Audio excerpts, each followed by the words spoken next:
दोस्तों आप यहाँ पर देख रहे होंगे कि 2010 से 2016 तक हमारे पास स्कारलेट फीवर था। 2002 में सार्स कोविड आया था, जिसके लिए ये माना जा रहा है कि ये कोविड का सोर्स था, जो कि अब हम जानते हैं कि ऐसा नहीं था। 2009 और 10 में इन्फ्लुएंज़ा H1N1 आया था, चाइना, इंडिया, श्रीलंका। 2012 में हमारे पास मर्स आया था। 2013 में इन्फ्लुएंज़ा AH7N9 आया था। 2014 में इबोला और 2015 में जीका। ये एक सीरीज़ थी जो वायरसेस की आई और हमेशा इनको अलग अलग नाम दिए गए। हालांकि कोविड के नाम पर, कोविड के टाइम पर 2019 के बाद में ऐसा करना बंद कर दिया गया। मुझे नहीं पता कि पिछले बार वायरसेस को अलग अलग नाम क्यों दिए गए थे बजाय स्ट्रेन के। दोस्तों नमस्कार। अभी पिछले वीडियो में जो हम लोगों ने डिस्कस किया था, हम लोगों ने एक पर्टिकुलर पैंडेमिक का एग्जाम्पल लिया था जो H1N1 इन्फ्लुएंजा था। हमने एक पीपीटी के थ्रू, पिक्चर्स के थ्रू हम लोगों ने देखा था कि प्लैनेट की पोजीशंस किस तरह से मैच करती हैं। ये हमें शो करता था कि जब भी कोई भी डिक्लाइन आया है अर्थ पर किसी भी पैंडेमिक में या नंबर ऑफ़ केसेस में वायरस के, तब एक ना एक कोई ना कोई प्लैनेट हमारी अर्थ के ठीक पीछे था, अलाइंड विद दी सन के साथ। मतलब पहले सन था, उसी लाइन में अर्थ थी और उसी लाइन में पीछे कोई और एक प्लैनेट था, जिसकी वजह से हमारे यहाँ जो भी पैंडेमिक आया उसमें जो नंबर ऑफ़ केसेस थे उसमें काफ़ी ज़्यादा गिरावट देखी गई। आज हम इसको थोड़ा सा डिटेल में देखेंगे, क्योंकि कई बार लोग ये कहते हैं कि भाई कोइंसिडेंस हो सकता है, ये ऐसा हो सकता है एक बार हुआ हो। तो मैंने लास्ट टाइम आपको ये कहा था कि अगर एक साल के अंदर ये चीज़ें 10 बार हो रही हैं या 2 साल के पीरियड में ये 15 बार या 20 बार हो रही हैं, तो ऐसा नहीं हो सकता है, राइट। सो आज हम लोग इसको डिस्कस करेंगे 3 अलग अलग पैंडेमिक्स के बारे में। ये पैंडेमिक्स होंगे, सबसे पहले हम लेते हैं जो 100 साल पहले आया था हमारे पास, स्पेनिश फ्लू। ये 2018 और 19 में कुछ पर्टिकुलर महीनों में बहुत ज़्यादा एक्टिव था। अगर हम बात करें तो इसमें बहुत ज़्यादा millions of people have died. बहुत सारे लोग, लाखों लोग, करोड़ों लोग इसमें ख़त्म हो गए थे। काफ़ी ज़्यादा पॉपुलेशन में डिफरेंस भी आया था इसके बाद। 100 साल पहले का डेटा हमारे पास गारंटेड शायद ना हो, शायद उतना अच्छा डेटा हमारे पास नहीं होगा, लेकिन फिर भी हम लोग ट्राई कर सकते हैं और उसको हम लोग फिर कंफर्म करेंगे H1N1 की प्लैनेट पोजीशंस देखकर। उसके बाद में हम लोग एक तीसरा एग्जांपल और लेंगे, मर्स कोविड। मर्स कोविड 2012 और 2013 में आया था। ये एक मिडिल ईस्ट का वेरिएंट था जिसमें काफ़ी ज़्यादा नुकसान हुआ था हमारा। यहाँ पर आप एक सिमुलेशन पिक्चर देख रहे हैं, ये नासा के सिमुलेटर से लिया गया है। आप ऊपर कॉर्नर में लेफ्ट हैंड साइड नासा का लोगो भी देख सकते हैं। यहाँ पर मैंने आपको दिखाने की कोशिश की है कि जो डार्क मैटर होता है वो फ्लो कैसे करता है। सो सपोज़ डार्क मैटर आपके ऊपर वाले, पीछे वाले ऑर्बिट से किसी से आया, फिर ये मार्स के ऊपर जाता है। मार्स आपको सबसे बाहर की साइड जो ब्लू कलर का साइकिल दिख रहा है, ये हमारा मंगल ग्रह है। मंगल ग्रह के ऊपर से ये गुजरा तो वहाँ नीचे से अर्थ गुजर रही थी। यहाँ पर आप अर्थ को देख सकते हैं। अर्थ पर कुछ रेडिएशन आया और बाकी रेडिएशन घूमकर चक्कर लगाने लग गया, राइट। क्योंकि वायुमंडल में हमारे, या सोलर सिस्टम में, या कहीं ब्रह्मांड में कोई भी चीज़ चलती है तो वो एंटी क्लॉकवाइज मूव करके चलती है। यहाँ से जो भी रेडिएशन अर्थ पर आया था, इसने अर्थ को कवर किया। जो रेडिएशन बचा हुआ था वो घूमते हुए वीनस पर आता है। वीनस आपको दिख रहा होगा, सन के लेफ्ट हैंड साइड में आपको एक सर्किल दिखेगा, वो वीनस है। वीनस से जो भी बचा हुआ रेडिएशन था वो सीधे सन की तरफ मूव कर गया। इस बीच में मरकरी भी पड़ा। हालांकि मरकरी पे अर्थ से कुछ ना कुछ रेडिएशन आ सकता है, बट वो बहुत ज़्यादा कम क्वांटिटी का होगा, बिकॉज मरकरी एक अपनी पोजीशन पर पहले ही पीछे जा चुका है। सो इस तरह से डार्क मैटर फ्लो करता है। हम इसको और भी अच्छी तरीके से समझते हैं। यहाँ पर आप देख रहे हैं कि सैटर्न के बाहर की तरफ से ये रेडिएशन इकट्ठा आ रहा है, तो सैटर्न से जो निकला वो वीनस, मार्स की तरफ भी जा रहा है थोड़ा सा। बाकी जुपिटर की साइड क्या, ये हमेशा अपने अंदर वाले एक एक ऑर्बिट को धीरे धीरे क्रॉस करते हुए चलते हैं। जुपिटर से जो भी बचा हुआ था वो एस्टेरॉइड को कवर करता हुआ आगे निकला। वेस्टा को जिसने भी कवर किया उसके बाद वो अर्थ को घेरते हुए निकला, जो ब्लू कलर का आपको सन के लेफ्ट साइड में डॉट दिख रहा है। बाकी जो रेडिएशन था उसने मार्स को भी कवर किया, वीनस को कवर किया, मरकरी को कवर किया और इस तरह से फाइनली सन को कवर कर लिया। ये वही सिचुएशन है जहाँ पर सन पर सोलर मिनिमम दिखाई देता है, जहाँ पर सन की एक्टिविटी रिड्यूस हो जाती है। ये एक पोजीशन मैंने दिखाने की कोशिश की है कि जब सारे के सारे प्लैनेट्स कॉर्नर्ड हो जाते हैं तो डार्क मैटर का जो प्रेशर है इंटरस्टेलर स्पेस से वो बाकी तरफ से बढ़ता है। फॉर एग्जांपल यूरेनस है, नेपच्यून है, सैटर्न है, जुपिटर है, इनको आप देख सकते हैं ये सारे के सारे राइट हैंड साइड टॉप की तरफ हैं। येलो लाइन से मैंने इनको कवर किया हुआ है, but rest of the places अगर आप देखें, आपका जो मार्स आपको दिख रहा है ऑरेंज डॉट में सेंटर के पास, सन के पास, वो भी उसी कॉर्नर में ही आता है जो येलो लाइन से कवर्ड है। बाकी पोर्शन स्पेस खुला हुआ है। अर्थ जो ब्लू डॉट में दोनों लाइन के कॉर्नर्स के बीच में सेंटर पे दिख रही है, ये खुले स्पेस में चल रही है इन 7 से 8 महीनों के लिए। यहाँ पर ब्लैक मैटर का सीधे सीधे डायरेक्ट इम्पैक्ट अर्थ पर आने वाला है, और यहाँ पर आप ये भी कह सकते हैं कि जो स्ट्रेन होगा वो काफ़ी ज़्यादा सॉलिड होगा। यहाँ पर नंबर ऑफ़ केसेस जो होंगे वो लाखों के आ सकते हैं। अभी हम जो प्लैनेट पोजीशनिंग देख रहे हैं ये लाइव सिमुलेटर है। आप इसमें देख सकते हैं कि आप इसमें आगे पीछे कहीं भी किसी भी तरफ जा सकते हैं। ये हमें बीच के कह सकता हूँ कि मैं बीच के सारे प्लैनेट्स दिख रहे हैं। अगर आप इसको स्टॉप करना चाहें तो आपको इसको स्टॉप कर सकते हैं। अगर आप चाहें कि बाहर के प्लैनेट्स आपको दिख रहे हैं तो आपको यूरेनस और नेपच्यून भी दिख रहे हैं। यहाँ पर समझने लायक बात यह है कि जो भी प्लैनेट की पोजीशन है वो लाइव जैसे भी चलती है वो चलेगी। हम वापस से इसको ले आते हैं 1918 पर, जहाँ पर आपका स्पेनिश फ्लू आया था। अभी हम लोगों ने एक छोटा सा आइडिया लिया कि किसी भी प्लैनेट का जो सिमुलेशन है वो कैसे काम करता है। अगर आप किसी भी पर्टिकुलर डेट पर, तारीख पर अगर आप किसी प्लैनेट की पोजीशन देखना चाहते हैं तो आप इसको देख सकते हैं। अब हम लोग इसको ट्राई करेंगे स्पेनिश फ्लू पर, जो हमारा पहला केस है। इसका पहले हम चार्ट देख लेते हैं और चार्ट देखने के बाद में समझते हैं कि प्लैनेट पोजीशंस में डिफरेंस कैसे आया था, या कहाँ कहाँ पर कौन कौन सा प्लैनेट था जो अर्थ के पीछे था और जिसकी वजह से ये डिक्लाइन आया था। दोस्तों, यहाँ पर जो आप चार्ट देख रहे हैं ये स्पेनिश फ्लू का है जो 1918-1919 में आया था। ये ऑलमोस्ट 100 साल पहले आया था। So there is a weak reported data.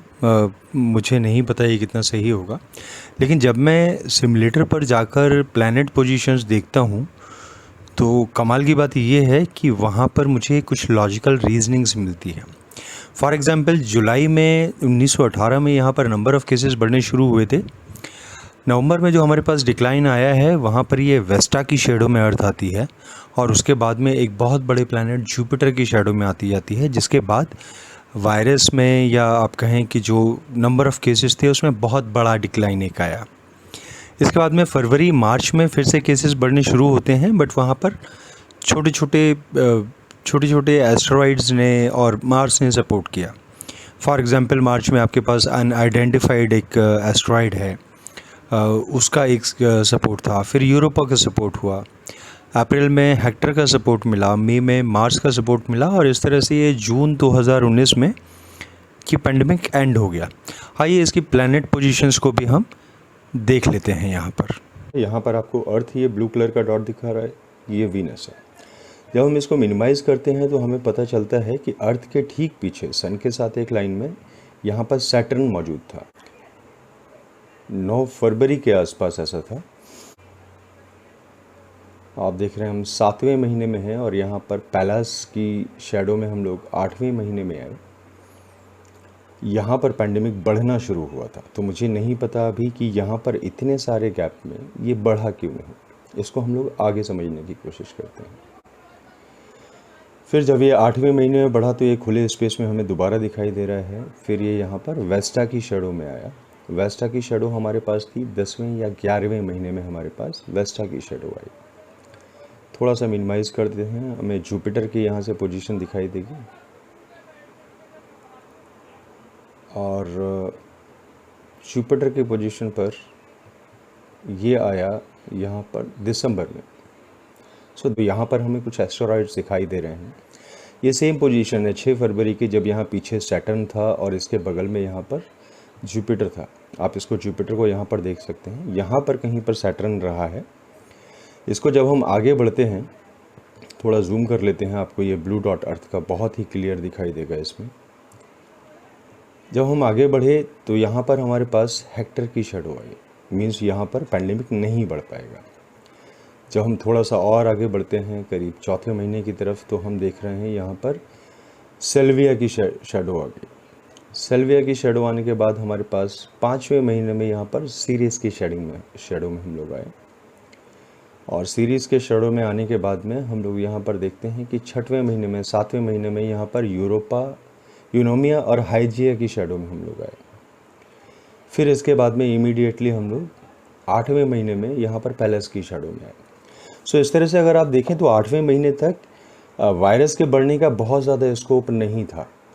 इसके बाद में हम लोग यहाँ पर ये जो पोर्शन आप देख रहे हैं ये एकदम खुला स्पेस है, क्योंकि यहाँ पर पीछे कोई भी प्लैनेट नहीं है जो इसको सपोर्ट कर सके। सो यहाँ से ये वायरस बढ़ना शुरू होगा, और ये बढ़ेगा जब तक कि हम लोग यहाँ वेस्टा की शेडो में नहीं आ जाते। तो वेस्टा की शेडो में हम लोग एक बार आए हैं 11वें महीने में। इसको थोड़ा सा और मैं आगे बढ़ा देता हूँ। ये 11वें महीने में आपको वेस्टा की शेडोज़ ठीक से मिल रही है, यहाँ पर पैंडेमिक नहीं बढ़ेगा। इसके बाद जब आप और आगे आते हैं तो 12वें महीने में आप देखेंगे कि आपको जुपिटर का शेडो यहाँ पर मिलना शुरू हो गया है, जो आपका जनवरी तक एग्जैक्टली जाता है। सो यहाँ पर पैंडेमिक नहीं होगा। इसके बाद में जब ये आगे बढ़ेगा तो आगे हम फिर से देखते हैं, यहाँ कहीं पर सैटर्न की शेडो आपको मिलनी चाहिए थी, यहाँ तक ये बचा रहेगा। 1919 में फिर से ये मार्च से बढ़ना शुरू हुआ, बिकॉज बहुत ज़्यादा आपको सपोर्ट शायद नहीं मिलेगा। अभी हमने स्पेनिश फ्लू को देखा। स्पेनिश फ्लू कुछ 1 महीनों में ही ज़्यादा कारगर था, और जब इसका डिक्लाइन आया तो वो जुपिटर की शेडो की वजह से आया। वेस्टा की शेडो में आने के बाद में आपने देखा होगा कि नंबर ऑफ़ केसेस एकदम से ड्रॉप हो गए, और जब जुपिटर की शेडो में हम लोग आए, जुपिटर क्योंकि बहुत ज़्यादा बड़ा प्लैनेट होता है, काफ़ी लंबे समय के लिए फ़र्क डालता है, तो डिक्लाइन एकदम से बहुत ज़्यादा पहुंच गया, लगभग 0 पर पहुंच गया। ऐसे ही फ़र्क हमें कुछ लंबे पैंडेमिक्स में देखने को मिलेंगे, जैसे कि H1N1 इन्फ्लुएंजा जो आया था वो 2009-2010 में आया था। इसका इफ़ेक्ट काफ़ी लंबा था, ये करीब मार्च अप्रैल से शुरू हुआ, मई में एकदम से इसमें केसेस बढ़ने शुरू हुए, और उसके बाद में ये 2010 में अक्टूबर के आसपास जाके ये ख़त्म हुआ था, जब WHO ने ये घोषित किया कि ये पैंडेमिक अब ख़त्म हो चुका है। आज हम लोग देखने वाले हैं यहाँ पर H1N1 इन्फ्लुएंजा का क्या रिज़ल्ट था। ये इमरजेंस चार्ट है H1N1 इन्फ्लुएंजा का, ये हमने पिछले वीडियो में भी डिस्कस किया था। ये हमें सिर्फ ये बताता है कि मई 2009 में जो वायरस का ग्रोथ शुरू हुआ वो जुलाई में एकदम से बढ़ गया, अगस्त में एक डिक्लाइन आया, सितंबर में एक डिक्लाइन आया, फिर दिसंबर में एक डिक्लाइन आया, और उसके बाद में जनवरी फरवरी से जो डिक्लाइन आया वो जुलाई तक चलता रहा।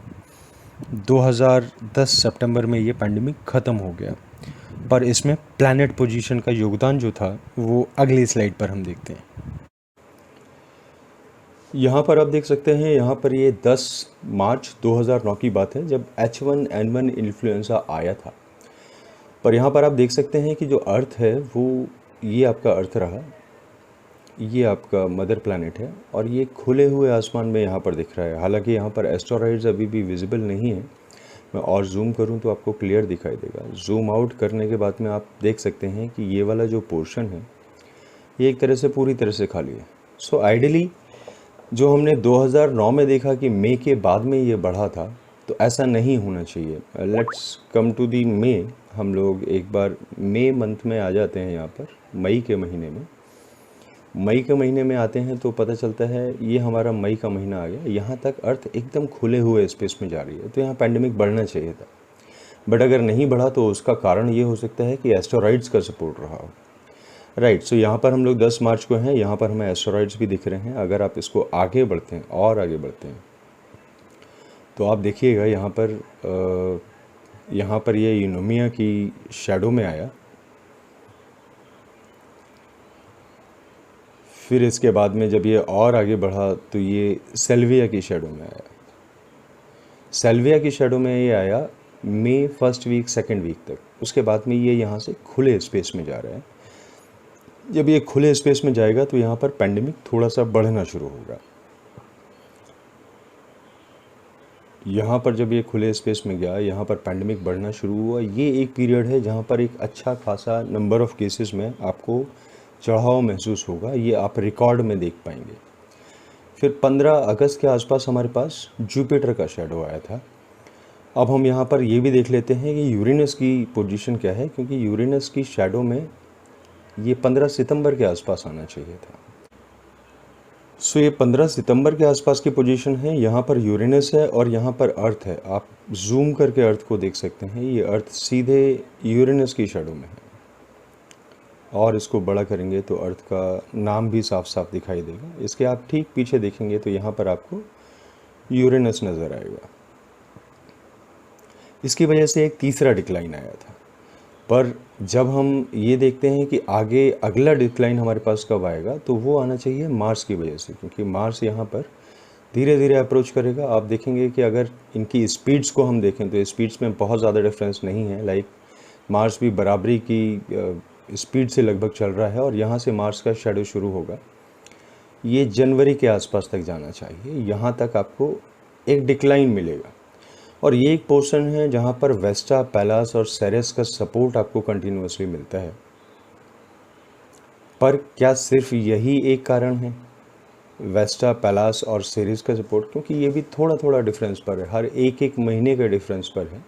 यहाँ पर भी थोड़े बहुत केसेस हो सकते थे, पर हमने देखा कि यहाँ तक आपको जून जुलाई तक आपको कोई भी केसेस नहीं मिले हैं। ऐसा क्यों है? सो जब हम यहाँ पर देखते हैं, आप देखिएगा यहाँ पर आपको एक सफिशेंट सपोर्ट मिला हुआ है अगले साल के लिए। जब हम ये सपोर्ट देखेंगे 2010 के लिए, जब हम यहाँ से मार्स की शैडो से आ गए, यहाँ पर स्टॉप कर लेते हैं। यहाँ पर आपको मार्स की शैडो मिली हुई है 15 जनवरी तक। बट उसके बाद अगर आप धीरे धीरे आगे बढ़ें तो आपको समझ में आएगा कि यहाँ पर वेस्टा और हाइजिया की आपको शैडो मिली हुई है। उसके बाद में आपको पैलास की शैडो मिल जाती है यहाँ पर तीसरे महीने में।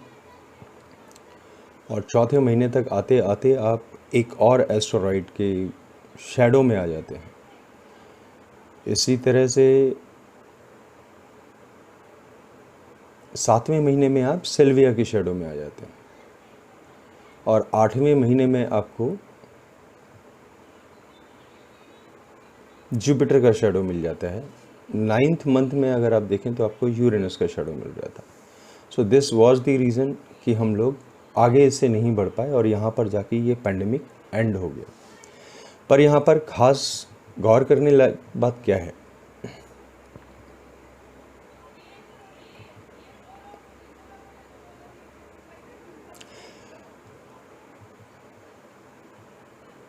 गौर करने लायक बात ये है कि नवंबर 2009 के महीने से अनआइडेंटिफाइड यूरोपा, इसके बाद में आपको मार्स का शैडो यहाँ पर मिला।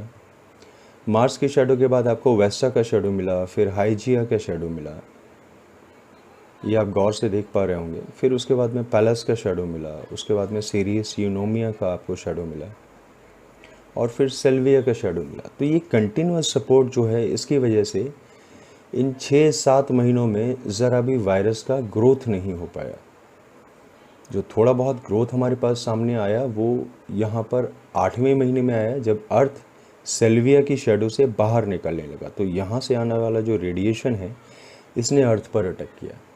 यही कारण था कि हमें 2010 में सिर्फ अगस्त के महीने में थोड़ा वायरस मिला। उसके बाद में ये जुपिटर की शैडो में चला गया और उसके बाद यूरेनस की शैडो में। यहाँ पर हर डिक्लाइन के पीछे किसी न किसी प्लैनेट का हाथ था। जैसे कि जो अगस्त 15 के आसपास जो डिक्लाइन एकदम से आया था वो जुपिटर की वजह से था। जो सितंबर 15 के आसपास आया वो यूरेनस की वजह से था।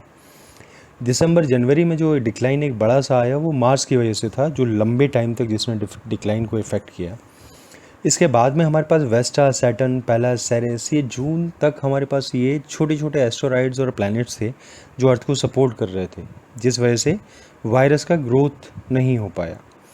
अगस्त मिड के बाद में हम नेपच्यून की शैडो में थे, उसके बाद में जुपिटर की शैडो में थे और इस वजह से ये पैंडेमिक यहाँ ख़त्म हो गया था। गौर करने लायक बात यहाँ पर क्या है?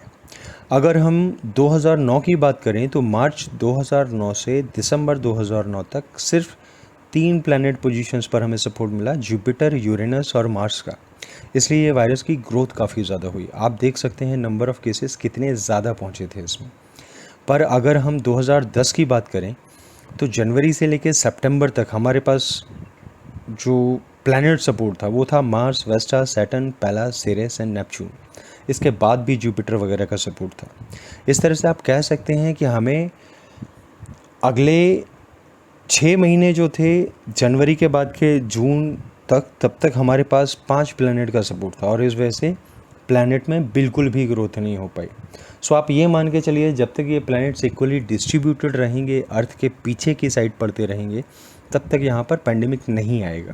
और जब भी ऐसा नहीं होगा, जब भी अर्थ के पीछे कोई भी प्लैनेट नहीं पड़ेगा, तब तक पैंडेमिक में काफ़ी ज़्यादा बढ़ोतरी देखी जाएगी।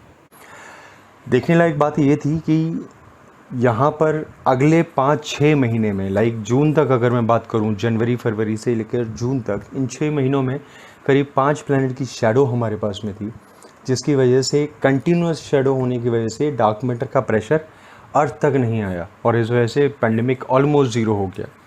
जुलाई के बाद में हमें 1 महीने के लिए एक माइनर ग्रोथ देखने को मिली। बाद में जुपिटर और यूरेनस की शैडो की वजह से ये लगभग ख़त्म सा हो गया और इसके बाद में अगेन, जैसे कि हर केस में होता है, WHO ने इसे यूजुअल फ्लू कह के इसको ख़त्म कर दिया। आइए हम लोग देखते हैं एक और वायरस को, जो है मर्स कोविड हुआ है। ये एक मिडिल ईस्ट वेरिएंट था जो 2012 से लेकर 2013 तक चला था। आइए हम लोग देखते हैं कि इसकी प्लैनेट पोजीशंस क्या थी और किस किस प्लैनेट ने इस पर इफेक्ट डाला था। ये इमरजेंस चार्ट है मर्स कोविड केसेस का, जो 2012 और 2013 में आया था। आप इसमें वेबसाइट का नाम देख सकते हैं, ये ncbi.nlm.nih.gov, ये गवर्नमेंट की साइट से लिया गया पिक्चर है। सो ये ऑथेंटिक पिक्चर है, इसको खारिज करना थोड़ा सा मुश्किल है। इसमें हम लोग देखते हैं कि 2012 में हमारे पास वायरस का कोई बहुत ज़्यादा ग्रोथ नहीं था, पर अगर हम 2013 में आए तो हमें दिखाई देता है कि जनवरी से लेकर दिसंबर तक हमारे पास एक सिग्निफिकेंट ग्रोथ थी वायरस की। अगर हम पिछले आंकड़ों को देखें तो इसका सीधा सीधा सा मतलब ये होता है कि 2012 में हमारे पास प्लैनेट सपोर्ट बहुत ज़्यादा अच्छा था, जो 2013 के स्टार्टिंग तक चला, और 2013 में यही प्लैनेट सपोर्ट कम हो गया। इसका मतलब मैं ये भी कह सकता हूँ कि 2012 में जो नंबर ऑफ़ पोजीशंस होंगी प्लैनेट्स की जो अर्थ के पीछे थे, वो काफ़ी ज़्यादा थी। 2013 में हमें ये देखने को नहीं मिलेगा। आइए देखते हैं सच्चाई क्या है। यहाँ पर हम जुपिटर को देख रहे हैं, ये हमारा अर्थ है, ये मार्स है, ये वीनस है। अगर हम एस्टेरॉइड की पोजीशन को देखें तो यहाँ पर मार्स की शैडो से निकलने के बाद हम सीधे सीधे यूरोपा की शैडो में आते हैं। थोड़ा सा खुला स्पेस, थोड़े नंबर ऑफ़ केसेस, फिर यहाँ यूरोपा अनडिफाइंड। इसके बाद में हम हाइजिया की शैडो में आ जाते हैं, फिर उसके बाद में पैलास की शैडो में आ जाते हैं 8th मंथ में। यहाँ पर पीछे से अगर आपको याद हो तो हमारे पास ऑलरेडी यूरेनस की शैडो, नेपच्यून की शैडो थी। अगर हम यहाँ से थोड़ा और आगे बढ़ेंगे तो जैसा कि आप देख सकते हैं हमें पैलास का शैडो मिला यहाँ पर 22 सितंबर के आसपास।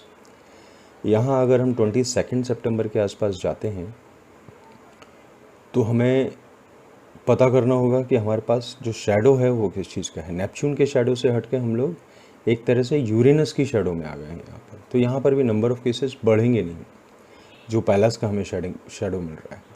सो एक तरह से हमारा 2012 जो था वो एक तरह से खाली गया। फिर हम लोग वेस्टा और सीरीज़ के पास आ गए हैं यहाँ पर 11th मंथ में। 11th मंथ में अगर यहाँ पर देखें कि बड़े प्लैनेट्स में हमारे पास क्या सपोर्ट है, तो 11th मंथ में हम लोग यहाँ पर जुपिटर की शैडो में आते हुए नज़र आते हैं। आप इसको अगर मिनिमाइज़ करें तो यहाँ पर आपको पीछे जुपिटर दिखाई देगा, वेरी मच राइट। जब हम लोग इस शैडो से बाहर आते हैं, यहाँ पर असली गेम शुरू होता है, क्योंकि आपने यहाँ पर एक शैडो आपको और मिला, ये एस्टेरॉइड है। एस्टेरॉइड का नाम है सेल्विया। सेल्विया से बाहर निकलने के बाद में इसमें थोड़ा सा ग्रोथ आपको नज़र यहाँ पर आ सकता है, क्योंकि यहाँ पर सेरिस और वेस्टा भी है। सेरिस और वेस्टा के बीच से हम निकल के यहाँ पर आए, यूनोमिया और हेक्टर की हमें एक शैडो मिलती है जहाँ पर थोड़ा बहुत डिक्लाइन फील होगा। फिर जब हम इसके और आगे बढ़ते हैं तो यहाँ पर हमें देखना पड़ेगा कि क्या सैटर्न की कोई पोजीशन है, या सैटर्न की एक पोजीशन यहाँ पर आती है। ये सपोर्ट हमें सैटर्न का मिलेगा 4th या 5वें महीने में। इसको हम लोग एक बार जूम करके देख लेते हैं। ये हमारा प्लैनेट अर्थ है और ये सैटर्न है। ये 5वें या चौथे महीने में आपको थोड़ा सा सपोर्ट देगा। यहाँ पर आपको एक हैवी डिक्लाइन देखने को मिलना चाहिए, बट जब अगर आप इसके आगे बढ़ते हैं तो इसके आगे बढ़ने पर आपको मिलेगा कि अर्थ पूरे खाली जोन में एक चल रही है।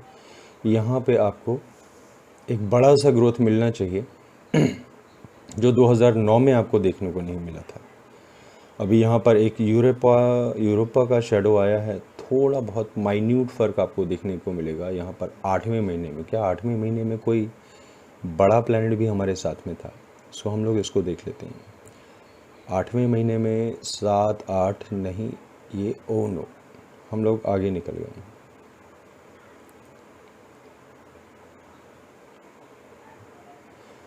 सो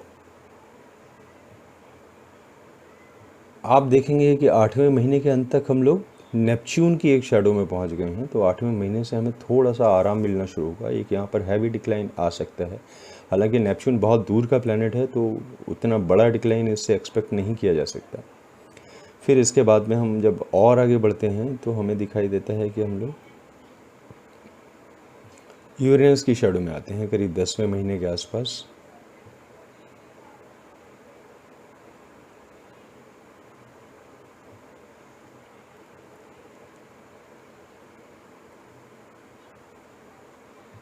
और यहाँ पर 2014 में आपको जाके जुपिटर का सहारा मिलता है। जब हम इसको एस्टेरॉइड पर देखते हैं तो हम यहाँ पर ऑलरेडी 8वें महीने में 2013 में हैं।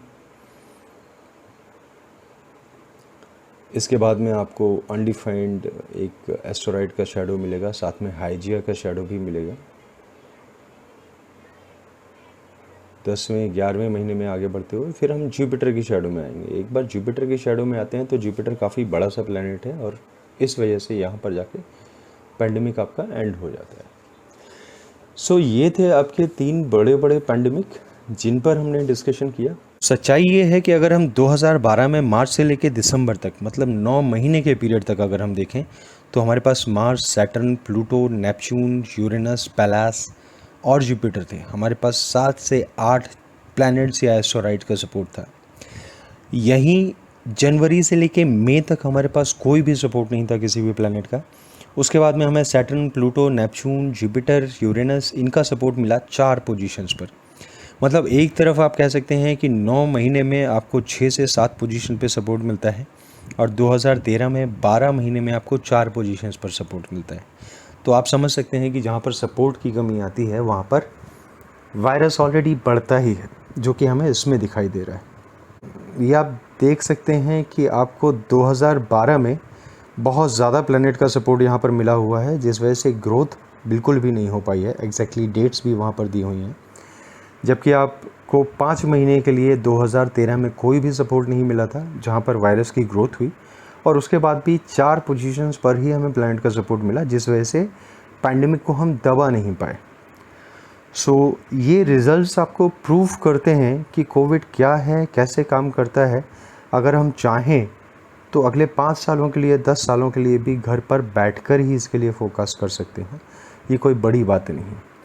ज़रूरत है इस समय तो सही इन्फॉर्मेशन को, सही जानकारी को सरकार तक पहुंचाने की, ताकि वो जनता को ठीक से सपोर्ट कर पाए, और मुझे लगता है आप इसमें मेरा साथ देंगे। सो 3 वायरसेस को देखने के बाद में अब आते हैं मुद्दे की बात पर। पहली मुद्दे की बात ये है कि जिससे हम डील कर रहे हैं ये प्योरली एक वायरस नहीं है, जो इसको जिस तरह से भी डिफ़ाइन किया गया हो। ये एक तरह का रेडिएशन है जो इंटरस्टेलर स्पेस से आता है। इसके बाद दूसरी बात ये कि ये पैंडेमिक हमारे पास सिर्फ तभी आता है जब बहुत ज़्यादा समय के लिए हमारे अपने ग्रह पृथ्वी के पीछे कोई भी प्लैनेट नहीं बढ़ता है। मतलब हमारी जो पृथ्वी है ये एक खुले स्पेस में चलती है, उस टाइम पर ये पैंडेमिक आता है, वायरल डिसीजेस बढ़ती हैं, और शायद हम इसे वायरस की डेफिनेशन दे देते हैं, but this is a kind of radiation जो कि इंटरस्टेलर स्पेस से आता है। तीसरी इंपॉर्टेंट बात ये है कि जैसे आपने PHE की रिपोर्ट हमने पिछली बार डिस्कस की थी, जब उन्होंने 5G रेडिएशन को खारिज किया था तो उन्होंने सिर्फ फ्रीक्वेंसी की बात की थी। Why we are not talking about wavelength? क्योंकि आप इसको ऐसे समझें कि एक कोई फ्रीक्वेंसी है तो वो इस तरह से आपका रेडियो एक्टिव वेव चलता है या रेडिएशन चलता है, तो उसकी विड्थ जो होती है वो इतनी होती है। बट जब इसकी वेवलेंथ बढ़ जाएगी तो ये यूँ चलेगा, राइट। अब इस केस में अगर इतना छोटा सा भी होल है तो ये इससे एंटर कर सकता है, जबकि अगर जो बड़ा वाला ज़्यादा फ्रीक्वेंसी वाला वेव होगा वो बाहर हार्म कर सकता है बट अंदर एंटर नहीं कर सकता। बड़ी बात यह है कि हमें वायरस की जगह रेडिएशन के टर्म्स में सोचना चाहिए। दूसरी बात यह है कि जब तक हम फ्रीक्वेंसी के बारे में सोचते रहेंगे हम शायद रेडिएशन को पकड़ भी नहीं पाएंगे, हमें पता भी नहीं होगा कि हम डील किससे कर रहे हैं। बेटर आइडिया है कि जब हम रेडिएशन को देखते हैं तो हमें फ्रीक्वेंसी के टर्म में बात ना करके हमें वेवलेंथ के टर्म में बात करनी चाहिए। इस पर बहुत सारा डेटा आपको पहले भी मिल जाएगा, बस ये डेटा फिज़िक्स से रिलेटेड होता है। अगर WHO या कोई भी मेडिकल ऑर्गेनाइजेशन या मैं कहता हूँ इवन फिज़िक्स ऑर्गेनाइजेशंस अगर इस पर मिल के काम करती हैं तो हम बहुत सारा डिटेल इसका निकाल सकते हैं। अब आते हैं हम दूसरे मुद्दे पर। दूसरा मुद्दा बहुत ज़्यादा इम्पॉर्टेंट है। पहली बात तो ये है कि अगर ये केस रेडिएशन का है तो ये वाइब्रेशंस, ये रेडिएशंस, ये वेवलेंथ जो कि हमारी बॉडी को इफ़ेक्ट करती है अंदर से, क्या ये हमारी बॉडी को इतना रेडियो एक्टिव बनाती है कि हम किसी और ह्यूमन बीइंग को अफेक्ट कर पाएँ? मेरे ख्याल से नहीं। हम लोग इतने ज़्यादा रेडियो एक्टिव नहीं होते हैं। अगर हम 2 गज की डिस्टेंस को मान के चलें तो जब आपको विज्ञान ये बताता है कि किसी भी स्पिटिंग में, आपके थूकने में वाटर ड्रॉपलेट्स जो आपके मुंह से आती हैं, जब उसमें कोई वायरस नहीं है तो हवा में इसके होने के कोई चांस नहीं है। ख़ास तौर पे तब जबकि मैं कंसीडर करूं कि मेरी अपनी बॉडी से किसी और की बॉडी में ट्रैवल कर रहा है। इम्पॉर्टेंट ये है कि मास्किंग का फ़ायदा हमारे में नहीं है। अगर हमारी कॉलोनी में कहीं ये फैला हुआ है, आज मैं अगर इन्फेक्ट होता हूँ अपने घर के अंदर रहते हुए, तो पक्की बात है कि आसपास 15-20 केसेस और निकलने चाहिए और भी लोगों को इन्फेक्ट होना चाहिए, क्योंकि ये इंटरस्टेलर स्पेस से आ रहा है। ये पहली बात थी। दूसरा, अगर हम सोशल डिस्टेंसिंग करते हैं तो क्या हम बचे रहेंगे? नहीं। इसमें मैं सिर्फ इतना कह सकता हूँ कि आप अगर अपने घर पर हैं, आपके घर पर वेव आई है, तो 1 से ज़्यादा पेशेंट आपके घर पर या आसपास के फ्लैट्स में निकलने चाहिए। इसका मतलब ये कतई नहीं है कि अगर आप सोशल डिस्टेंसिंग करेंगे तो आप बच जाएंगे, ऐसा कुछ भी नहीं। ये भी हो सकता है, क्योंकि जब भी ये रेडिएशन आएगा ये 1 फीट या 2 फीट के दायरे में नहीं आएगा, ये काफ़ी लंबे दायरे में आएगा। हो सकता है 8, 10, 15 बिल्डिंग्स को कवर करता हुआ है। इस तरह से सोशल डिस्टेंसिंग का कोई फ़ायदा नहीं है। हाँ, सोशल डिस्टेंसिंग ना करने के फ़ायदे सिर्फ इतने हैं कि आप खुश रहते हैं, सोशलाइज़ करते हैं, एक दूसरे की मदद करते हैं, और जब आप खुश रहते हैं तो आप हेल्दी भी रहते हैं। तीसरी बात मैं करता हूँ लॉकडाउन की। अभी महीने भर से हर जगह आप देख रहे होंगे कि लॉकडाउन चल रहा है, लेकिन लॉकडाउन का क्या कोई फ़ायदा हुआ? हाँ, मैं मानता हूँ पिछले 3-4 दिन में नंबर ऑफ़ केसेस कम हो रहे हैं, बट हमें विज्ञान को दरकिनार नहीं करना चाहिए। और मैं इस बात की गारंटी दे रहा हूँ कि जो भी नंबर ऑफ़ केसेस कम हो रहे हैं वो सिर्फ इसलिए हो रहे हैं कि या तो शहरों के ऊपर बादल हैं या फिर वहाँ पर बारिश हो रही है।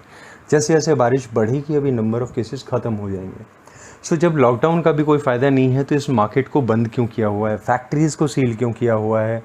सोसाइटीज़ को सील क्यों किया हुआ है? क्यों हम अपने काम पर नहीं जाते हैं?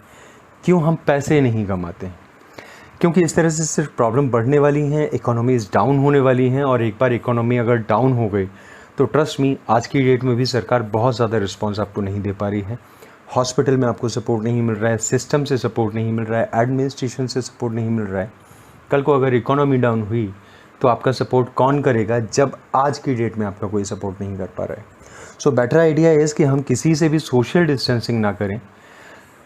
बहुत सारी प्रॉब्लम्स हैं हमारे पड़ोसियों के घरों में भी, इधर उधर भी, पर हम लोग सिर्फ इसलिए नहीं जाते हैं कि कभी हम कोविड से इन्फेक्टेड ना हो जाएं। ट्रस्ट मी, ऐसा कुछ भी नहीं है। वीडियो का ये आखिरी पार्ट है, और ये आखिरी पार्ट बहुत ज़्यादा इम्पॉर्टेंट है, बिकॉज़ कई बार जब लोग सवाल करते हैं तो लोग सवाल ये भी करते हैं कि जो प्लैनेट्स की पोजीशन इस साल हैं ये अगले साल भी होंगी, उसके आगे भी हो सकती हैं, उसके बाद में भी हो सकती हैं। इसके लिए मैं अभी बहुत ज़्यादा नहीं कहूँगा, क्योंकि अभी जो प्रायोरिटी है वो है कोविड से फाइट करना। पर हाँ, मैं ये आपको कह सकता हूँ कि जो नासा को पता नहीं है, या जो किसी भी स्पेस एजेंसी को पता नहीं है, या हो सकता है उन्हें पता हो, उन्होंने डिस्क्लोज़ नहीं किया आज तक, ये सोलर मिनिमम से रिलेटेड है, ये ग्रैंड सोलर मिनिमम से रिलेटेड है, और ये सोलर साइकिल से रिलेटेड है। अभी तक जो हम जानते थे या जो नासा ने हमें बताया हुआ है, वो हमें ये पता है कि सोलर साइकिल जो होता है वो 11 साल का होता है। नहीं, ये गलत है। सोलर साइकिल जो होता है वो 20.3 ईयर्स का होता है। इसमें 2 सोलर मिनिमम होंगे और 2 सोलर मैक्सिमम होंगे। एक सोलर मिनिमम मेजर होगा और एक सोलर मिनिमम माइनर होगा। ये प्लैनेट की पोजीशंस पर ही डिपेंड करता है। इसके अलावा जो ग्रैंड सोलर मिनिमम होता है ये 170.3 साल में होता है, मीन्स 170.3 ईयर्स में। इस सोलर साइकिल में जो ग्रैंड सोलर मिनिमम होंगे वो 2 होंगे, एक मेजर होगा और एक माइनर होगा, और इन दोनों के ही बीच में एक एक मैक्सिमम भी पड़ेंगे। सो आप ये मान के चलिए कि अगर 170.3 साल में एक ग्रैंड सोलर मिनिमम मेजर आता है तो उसके ठीक 85 साल पहले आपका एक ग्रैंड सोलर मिनिमम माइनर भी आएगा। ये ज़रूरी नहीं है कि जिस साल में ग्रैंड सोलर मिनिमम या एक्यूट कंजंक्शन पड़ेगा उस ईयर में ही आपके पास फ़र्क देखने को मिलेगा। इट इज़ लाइक कि आपका सोलर रेडिएशन जो है वो इंटरस्टेलर स्पेस से वो आपका अंदर घुसता है। आपके जब प्लैनेट पोजीशंस कॉर्नर्ड हो जाती हैं, एक कॉर्नर पे हो जाती हैं, तो ये चारों तरफ से एंटर करता है। बट आगे और भी बाउंड्रीज़ हैं और प्लैनेट्स की भी हैं, जुपिटर है, सैटर्न है, देन मार्स है, फिर अर्थ है। उनकी भी जब कॉर्नर्ड पोजीशन आएगी तब जाके ये रेडिएशन अंदर जाता है। सोलर मिनिमम हम लोग हमेशा काउंट करते हैं कि सन की एक्टिविटी कितनी ज़्यादा है, तो सन की एक्टिविटी पर भी ये फ़र्क डालता है। पर सबसे पहले ये फ़र्क डालेगा आपके यूरेनस नेपच्यून पर, उसके बाद में डालेगा जुपिटर सैटर्न पर, उसके बाद में डालेगा मार्स और अर्थ, फिर कहीं जाके ये वीनस और मरकरी से होता हुआ सन तक पहुंचता है। जब आपकी सन की एक्टिविटी काफ़ी लो हो जाती है, इसका मतलब है कि अर्थ का एटमॉस्फेयर में ऑलरेडी ये रेडिएशन घुसने लगा है। आप तब से पैंडेमिक को नोटिस करना शुरू करते हैं। सो ये एक कारण था जिसकी वजह से 1975 से साइंटिस्ट ये भी कहते आ रहे हैं कि जब भी पैंडेमिक आता है ये हमेशा सोलर मिनिमम के टाइम पर क्यों आता है। जी हाँ, ये बात सही है कि विज्ञान को आज तक नहीं पता है कि सोलर मिनिमम क्यों आता है या सोलर साइकिल कैसे काम करता है। बट अभी जो मैंने आपको डिटेल दी है वो मेरे ख्याल से काफ़ी है, विज्ञान के लिए भी ये काफ़ी है डिटेल जानने के लिए। Hardly it's a 5 minutes job. आप 10 मिनट में बता सकते हैं कि अगला सोलर मिनिमम कब आने वाला है, या 85 साल बाद जो ग्रैंड सोलर मिनिमम है वो कब आने वाला है। इसको एग्जैक्टली आप 10 मिनट में कैलकुलेट करके दे सकते हैं। सो आने वाले वीडियोस में कभी हम इस बारे में, विज्ञान के बारे में डिटेल में चर्चा करेंगे, लेकिन आज के लिए हमारी जो प्रायोरिटी है वो कोविड है। सो हमें ये पता है कि कोविड वायरस नहीं है, कोविड एक रेडिएशन है, माइन्यूट रेडिएशन है। बेटर आइडिया कि हम इसको समझें। मास्किंग, सोशल डिस्टेंसिंग और जो भी हमने लॉकडाउन लगा रखा है, it's not a healthy practice. आज की डेट में आपको सबसे ज़्यादा एनर्जेटिक होने की ज़रूरत है जब आपको घर पर बिठा के रखा गया है। This is not the right practice. So I am requesting government again and again to go through this video, try to understand what COVID is. इसमें मेरी तरफ से जो भी मदद हो सकती है, जो भी हेल्प हो सकती है विज्ञान को समझने में, वो मैं करने के लिए तैयार हूँ। आप लोगों से एक गुजारिश है कि ज़्यादा से ज़्यादा इस वीडियो को शेयर करें, कम से कम तब तक जब तक ये सेंट्रल गवर्नमेंट तक नहीं पहुंच जाता। क्योंकि अगर ये सेंट्रल गवर्नमेंट तक नहीं पहुंचा तो 2024 सितंबर से पहले कोविड से हमें राहत नहीं मिलेगी। और अगर हमें राहत नहीं मिली तो आप समझ सकते हैं इस समय इकोनॉमी की, मार्केट की, आपकी, मेरी, जॉब्स की, हमारे बिज़नेस की क्या हालत है। हम लोग सर्वाइव नहीं कर पाएंगे। मैं चाहता हूँ ज़्यादा से ज़्यादा लोग इकट्ठे हों, ज़्यादा से ज़्यादा लोग इसको शेयर करें, ताकि हम लोग प्रधानमंत्री तक अपनी बात पहुंचा सकें। इसके अलावा एक बात और थी जो इम्पॉर्टेंट थी। अभी आने वाले 2 सालों में हमारे पास बारिश आएगी। इस साल की बारिश शुरू होने वाली है और अगले साल की बारिश अगले साल आएगी। ध्यान देने वाली एक बात ये है कि एक बड़े लेवल पर बचने का तरीका भी है इससे, जो कि शायद मैं गवर्नमेंट पर अभी रिलाई नहीं कर सकता क्योंकि टाइम बहुत ज़्यादा कम है और बारिश शुरू होने वाली है। आप लोग ऐसे जितने लोगों को भी जानते हो जो ग्राउंड वाटर हार्वेस्टिंग करते हैं या ग्राउंड वाटर को निकालते हैं, या जो लोग खेती करते हैं, किसानी करते हैं, जिन लोगों के पास अपार्टमेंट हैं, आप लोग उनको सजेस्ट कर सकते हैं कि इस बार अगर वो अपने बोरिंग पाइप को रिफ़िल कर सकते हैं, जितना ज़्यादा से ज़्यादा वो करें। खेतों में आपके यहाँ बोरिंग है, अगर आप उन्हें खुला छोड़ सकते हैं, उसमें बारिश का पानी डाल सकते हैं तो डालें। क्योंकि अगले 2 साल जो हमारे पास प्रिपरेशन के लिए टाइम है 2023 और 24 के लिए, अगर आपको और मुझे कोई बचा सकता है तो सिर्फ एक यही तरीका है। आशा करता हूँ आप लोगों को ये वीडियो पसंद आए या ना आए, लेकिन आप लोगों को यूज़फुल ज़रूर लगेगा और आप लोग इसे आगे फॉरवर्ड करते रहेंगे। चैनल को सब्सक्राइब करना है या नहीं ये मैं आप पर छोड़ता हूँ, लेकिन इस मैसेज को ज़रूर फॉरवर्ड कीजिए, ज़्यादा से ज़्यादा प्लेटफॉर्म पर आप शेयर कीजिए ताकि ये सही लोगों तक पहुँच सके। मेरी आपसे यही विनती है, इस विनती के साथ मैं रखता हूँ। मैं संजीव दीक्षित, हमेशा के लिए आपके साथ, सिर्फ आपके लिए। Thank you.